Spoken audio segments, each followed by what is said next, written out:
இந்த வீடியோவில் வந்து டெஸ்டிங் ஆஃப் ஹைப்போதீசிஸை பற்றி பார்க்க போகிறோம் சரிங்களா. ஸோ இந்த சாப்டரில் வந்து எப்படின்னா 3 விஷயத்தை வந்து பேஸ் பண்ணி தான் வந்து ஃபார்முலாஸ் எல்லாமே இருக்கும், மெத்தட்ஸ் எல்லாமே இருக்கும். இந்த சாப்டரில் வந்து மொத்தம் வந்து 9 மெத்தட்ஸ் வந்து இருக்குது ஓகேங்களா. 9 மெத்தட்ஸ் வந்து 9 டைப்ஸ் ஆஃப் ஃபார்முலாஸும் படிக்கும் ஓகேங்களா.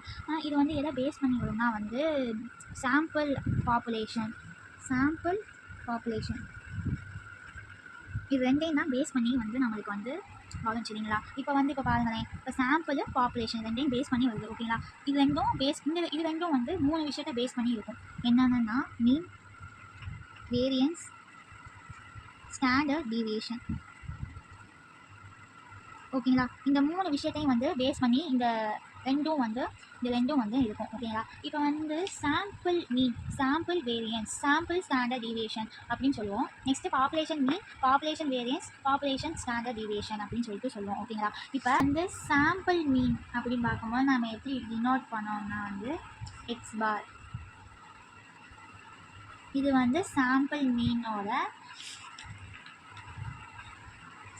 நெக்ஸ்ட்டு வந்து சாம்பிள் வேரியன்ஸை வந்து நம்ம எக்ஸ் ஸ்கொயர் அப்படின்னு வந்து டினோட் பண்ணுவோம். ஸ்டாண்டர்ட் டீவியேஷனை வந்து எஸ் அப்படின்னா டினோட் பண்ணுவோம் ஓகேங்களா. நெக்ஸ்ட்டு பாப்புலேஷன் மீனை எப்படி டினோட் பண்ணுவோம்னா மியூ அப்படின்னு சொல்லிட்டு டினோட் பண்ணுவோம். வேரியன்ஸை வந்து சிக்மா ஸ்கொயர் அப்படின்னு சொல்லி டினோட் பண்ணுவோம். அதுக்கடுத்து பாப்புலேஷன் ஸ்டாண்டர்ட் டீவியேஷன் வந்து சிக்மா அப்படின்னு சொல்லிட்டு டினோட் பண்ணுவோம் ஓகேங்களா. இப்போ இந்த விஷயம் மட்டும்தான் நம்ம தெரிஞ்சுக்கணும். இந்த விஷயந்தான் வந்து நம்ம ஃபார்முலாவில் வந்து இருக்கும் ஓகேங்களா.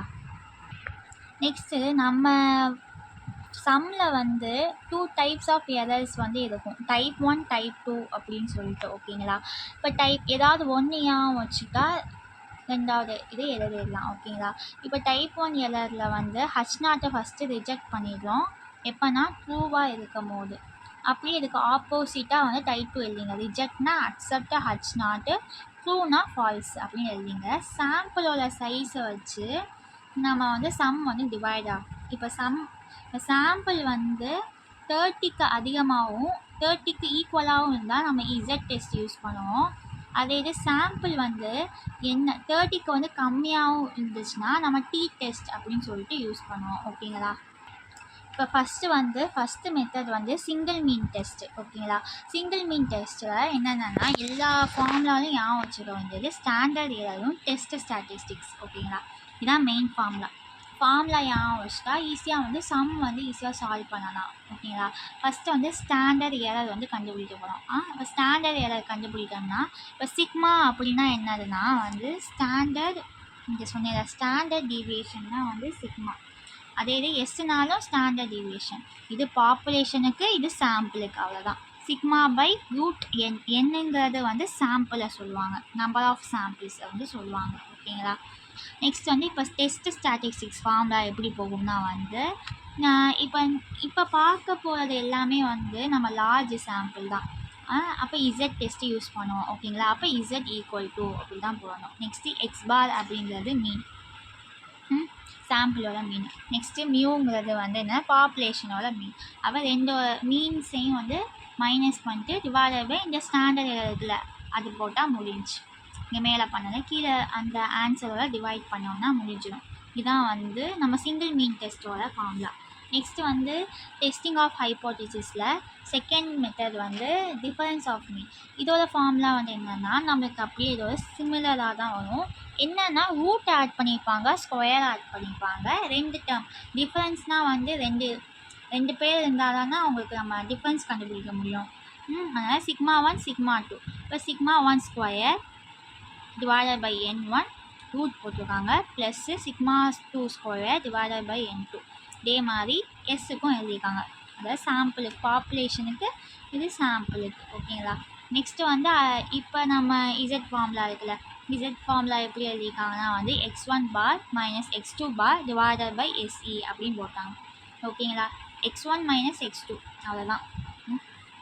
நெக்ஸ்ட் வந்து டெஸ்டிங் ஆஃப் ஹைப்போதீசிஸில் சிங்கிள் ப்ரொபோர்ஷனல் டெஸ்ட் ஓகேங்களா. சிங்கிள் ப்ரொபோர்ஷனல் டெஸ்ட்னால் ப்ரொபோர்ஷனாலிட்டி டிபெண்ட் பண்ணி இருக்கும் ஓகேங்களா.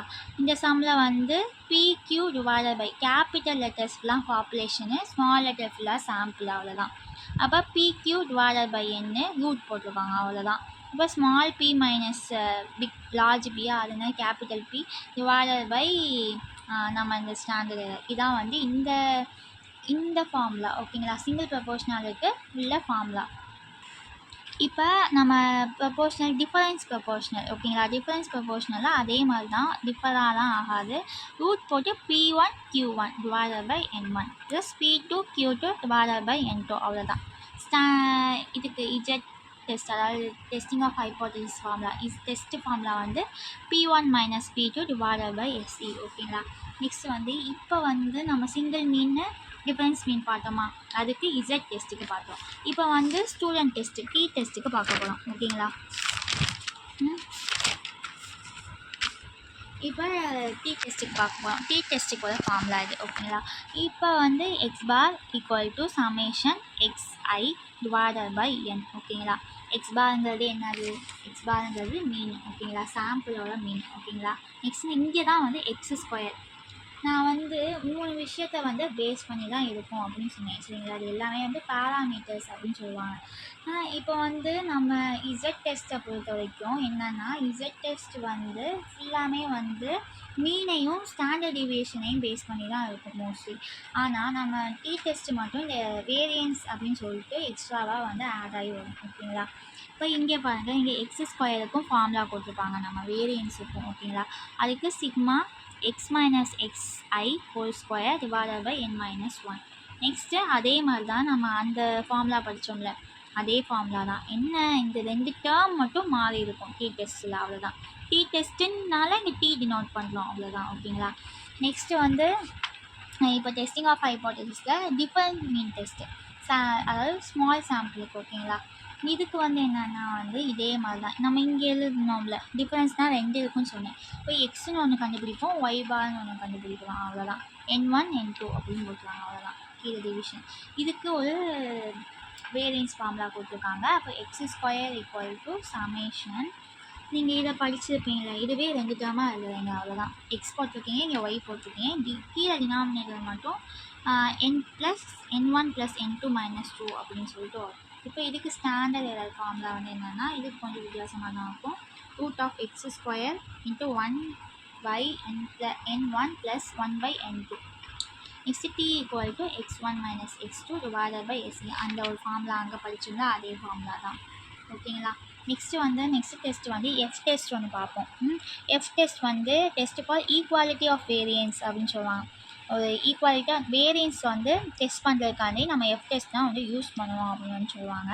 இதுக்கு வந்து நம்ம x1² x2² சொல்லிட்டு இந்த 2 ஃபார்முலா வரும் ஓகேங்களா. நெக்ஸ்ட்டு இதில் வந்து இது வந்து ஈஸியான ஃபார்முலா. என்னென்னா வந்து x1 வந்து அதிகமாக இருந்துச்சுன்னா x2-வை விட அப்போ s1 வந்து மேலே வரும் ஓகேங்களா, மேலே வந்து வரும். நெக்ஸ்ட்டு வந்து இல்லைன்னா x2 வந்து x1-ஓட அதிகமாக இருந்துச்சுன்னா அப்போ s2 வந்து மேலே வரும் ஓகேங்களா. இது அந்த S1 S2 கண்டுபிடிக்கிறதுக்கு இந்த formula n × s1² divided by n1 - 1. இது யாவும் வச்சுக்கலாம் பாருங்களேன். இப்போ எப்படின்னா வந்து இது எப்படி x1² = x1². நெக்ஸ்ட்டு மல்டிப்ளை பண்ணுறோம் n1ஆல், கீழே n1 போட்டுரும், -1 மட்டும் போடுறோம். அதே மாதிரி இருக்கும். x2² = x2² n2 divided by n2 - 1 அவ்வளோதான் இந்த ஃபார்முலா. இந்த டெஸ்ட் ஈஸியான டெஸ்ட்டு. நெக்ஸ்ட்டு வந்து ஈஸியான டெஸ்ட் என்னென்னா chi² டெஸ்ட்டு. இதோட ஃபார்முலா ஈஸி. chi² போட்டுட்டு = சமேஷன் i போட்டுட்டு OIனா அப்சர்வ்டு ஃப்ரீக்வன்சின்னு சொல்லுவாங்க. EIனா வந்து EIனா என்னது, எக்ஸ்பெக்டட் ஃப்ரீக்வன்சின்னு சொல்லுவாங்க. Whole square divided by EI அப்படின்னு போட்டுருவோம் அவ்வளோதான். இதுக்கு வந்து டிகிரிஸ் ஆஃப் ஃப்ரீடம் வந்து நம்ம கண்டுபிடிப்போம். அதுக்கு வந்து n - 1 ஃபார்முலா சொல்லுவாங்க சரிங்களா. நம்ம chi²லேயே வந்து இன்னொரு டெஸ்ட் இருக்கும். ஒன்று வந்து குட்னஸ் ஆஃப் ஆட்ரிபியூட்ஸ், அது இண்டிபெண்டன்ஸ் ஆஃப் ஆட்ரிபியூட்ஸ் அப்படின்னு சொல்லுவாங்க. ஃபிட்னஸ் சாரி நான் மாற்றி சொல்லிட்டேன். குட்னஸ் ஆஃப் ஃபிட்டு, இன்னொன்று வந்து இண்டிபெண்டன்ஸ் ஆஃப் ஆட்ரிபியூட்ஸ் அப்படின்னு சொல்லுவாங்க. அதுக்கு ஃபார்முலா ஒன்று இருக்குது. அதுக்கு 2x2 ஃபார்முலா, டேபிள் ஃபார்முலா. என்னென்னா இங்கே ABCDன்னு இருக்கும். நம்ம வந்து இந்த ஃபார்முலா வந்து ஈஸியாக எழுதலாம். chi² = n போட்டுட்டு AD - BC the whole square divided by A plus B C plus D A plus C B plus D அவ்வளோதான். நெக்ஸ்ட்டு வந்து அதே வந்து நம்ம இந்த ஃபார்முலா பார்த்தோம்ல, அதே மாதிரி டபுள் சமேஷன் போட்டிருப்பாங்க, டபுள் சமேஷன் ஜேஐ போட்டிருப்பாங்க, அதான் ஐஜே, இங்கே ஒரு ஐஜே, ஆக ஐஜே. இதே ஃபார்முலா தான். ஓகேங்களா. நெக்ஸ்ட் இந்த இஐ இருக்குல்ல, நம்ம எக்ஸ்பெக்டட் ஃப்ரீக்வன்சி எப்படி கண்டுபிடிப்பாங்கன்னா வந்து ரோ டோட்டலையும் காலம் டோட்டலையும் மல்டிப்ளை பண்ணிவிட்டு டிவைடட் பை கிராண்ட் டோட்டலால் இது பண்ணுவாங்க. அவ்வளோதான். இப்போ இவ்வளோ தான் வந்து நம்ம ஃபஸ்ட் சாப்டரில் இருக்கக்கூடிய ஃபார்முலாஸு. இப்போ ஃபார்முலாஸ் படிச்சுட்டு நெக்ஸ்ட்டு வந்து ஒவ்வொரு மெத்தடுக்கு கான்செப்டை வந்து புரிஞ்சுக்கிட்டு நெக்ஸ்ட்டு நம்ம அந்த ஃபார்முலா போட்டு நம்ம சால்வ் பண்ணால் ஈஸியாக சால்வ் பண்ணிடலாம். ஓகேங்களா. ஃபஸ்ட்டு இந்த லெசன்லேருந்து ஒரு சம் வருதுன்னா ஃபஸ்ட்டு நம்ம ஹைப்போதீசிஸ் எழுதுவோம், H0 எழுதுவோம், H1 எழுதுவோம். எழுதிட்டு நெக்ஸ்ட் வந்து நம்ம ஸ்டாண்டர்ட் எரர் கண்டுபிடிப்போம். ஸ்டாண்டர்ட் எரர் கண்டுபிடிச்சிட்டு ஃபார்முலா போடுவோம், ஆல்ஃபா வேல்யூ கண்டுபிடிப்போம். ஆல்ஃபா வேல்யூவையும் நம்மளுக்கு கடைசியாக கிடைச்ச ஆன்சரையும் கம்பேர் பண்ணி அக்செப்டா ரிஜெக்டா அப்படின்னு சொல்லிட்டு எழுதுவோம். அவ்வளோதான். இதே மாதிரி தான் எல்லா சம்மையும் பண்ணணும்.